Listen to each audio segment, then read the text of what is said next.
काय झालं होतं आणि काय तुमची तक्रार आहे? 12वीची एक्झाम चालू होती वसंतराव नाईक या शाळेवरती. मी ती ही शाळा कुठे आहे? कानाडी बोरगाव नगर तिथंच तंड्यामध्ये आहे. आणि तिथे एक्झाम चालू होती 12वीची आणि आमचे सुपरवायझर तिथं आलते. मग मला बोलवले, मी एकटीच आहे ये म्हणले, तू मध्ये कॅबिन मध्येच बस म्हणले, मी बैठे स्क्वॉड म्हणून आलेली आहे म्हणले.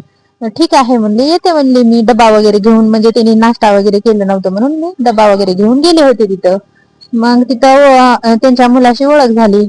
मग त्याच्या मुलाशी ओळख झाली. मग त्यांच्या मुलांना ओळख काढून घेतली, कुणाची मुलगी आहे असं तसं. मग मी सांगितली असं असं पवार सरांची मुलगी आहे आणि इथं कार्यकर्ती म्हणून आहे म्हणून सांगितले मी त्यांना. मग त्यांचे पप्पा आले. त्यांचे पप्पा मला मराठीतून बोललालते.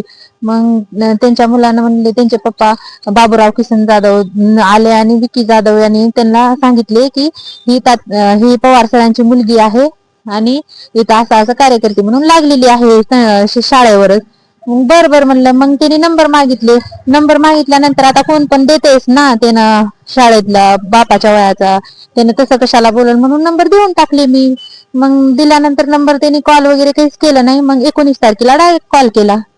मग कॉल केल्यानंतर मला म्हणते की आपण बाहेर जाऊ, तुला सुट्टी कधी असते, सुट्टी असली की मला सांग, आपण जेवण करायला जाऊ, बाहेर जाऊ कुठेतरी फिरायला, तुला पैसे देतो, कपडे घेऊन देतो तुला, असं तसं त्या दिवशी बोलला. मग मी ठीक आहे म्हणलं, असते कोणतर बोलणार, जाऊ द्या म्हणलं. मी डिलीट मारून टाकले. मग माझ्या फ्रेंडला ह्याला सांगितले मी असं असं एक माणूस आहे ना, ती माझ्या मागं असं लागलंय म्हणलं. मग माझे फ्रेंड म्हणले ब्लॉक कर. मग मी म्हणलं ब्लॉक केल्यानंतर मग मी कशात त्या चुकीमध्ये त्याच्यामध्ये हे व्हायचं म्हणलं. मी ब्लॉक केले नाही. मी पुढचा निर्णय घेतला. मी म्हणलं ह्याला सगळं द्यायला पाहिजे म्हणला. मग नंतर आणखीन मी रनिंगला गेलते इथं क्रीडा संकुलला. मग तिथं त्यांनी पण आलते रनिंगला. मग ते फिरायला आलते वाटतं रनिंगला, तर नाही त्यांचं वय कुठं आहे रनिंग करण्यासारखा. फिरायला आलते त्यांनी. मग फिरायला आल्यानंतर मग तिथं पण बोलला मला उभा करून, असं सहज जात होते त्यांनी, मी पण येत होते. मग बोलले इथं कसं काय, मी म्हणलं इथं रनिंगला येते म्हणले. मग रनिंगला येते म्हणल्यानंतर मग तिथं बोलला आणि मग तिथं बोलल्यानंतर ये म्हणला, जाऊत आपण लॉजला, असं तसं म्हणला. मग मी काहीच उत्तर दिले नाही, गेले माझं मी निघून तसं बोलल्यानंतर. मग आणखीन शनिवारी कॉल आला सकाळ सकाळ, मी उचलले नाही. संध्याकाळी पण आला, उचलले मी. कुठं आहेस म्हणला. मी म्हणलं घरी आहे म्हणलं, आणि मी घरीच राहणार आहे म्हणले. मी असं भिवून कशाला हे माझी बी इज्जत हे कशाला हे करू म्हणून मी काहीच सांगितले नाही. मग आणखीन फोन आला. मग तिथं मला बोलले की ये आपण जाऊत. मी म्हणलं कुठं जायचंय म्हणलं, सांगा म्हणलं कुठं जायचंय. तरी म्हणले तू दयानंद सभागृह समोर ये, मानस हॉटेल आहे आणि त्या लॉज मध्ये जाऊत म्हणलं. मी म्हणलं लॉज मध्ये जाऊन काय आहे म्हणलं, लॉज मध्ये काय करायचंय म्हणलं. ये म्हणलं लॉज मध्ये काय करते, एक बाई आणि एक माणूस आल्यानंतर काय करते, आपण आईश करूत मध्ये ये, असं तसं मला म्हणला. मग ठीक आहे म्हणलं. मग म्हणजे पोलीस होते ना तिथेच. आम्ही मुरुडला गेलतो. मुरुडला गेल्यानंतर त्यांच्या समोरच ही गोष्ट झालेली आहे. मग तिथं पण कॉल त्यांचे 8-10 वेळेस कॉल, कुठपर्यंत आलीस कुठपर्यंत आलीस.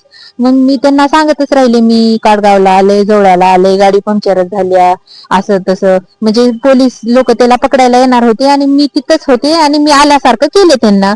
मग त्यांनी तिथंच मानस हॉटेलमध्ये मग आणखीन फोन आला. मला म्हणले की तू म्हणलीस बापाच्या वयाचा आहेस, असं तसं, पण काय असते, एक दिवस यायचं असते ना, ऐश करून जायची असत्या, कुणाला सांगायचं नसते, असं तसं, पैसे देतो, कपडे घे, असं तसं. तिथं पण आणखीन तेच. म्हणलं बरं आहे म्हणलं, ठीक आहे म्हणलं, येऊच म्हणलं मी. तर तू एक निराधार आहेस, तुला एक सहारा म्हणून मी सहारा द्यायलोय, असं तसं मला बोलले त्यांनी खूप काही. बरं म्हणले मी, ठीक आहे म्हणलं. मग आणखीन मग मुरुड स्टेशन मधून पोलीस आलते पकडण्यासाठी इथं मानस हॉटेलमध्ये आले. आणि मला आणखीन एकदा कॉल आला.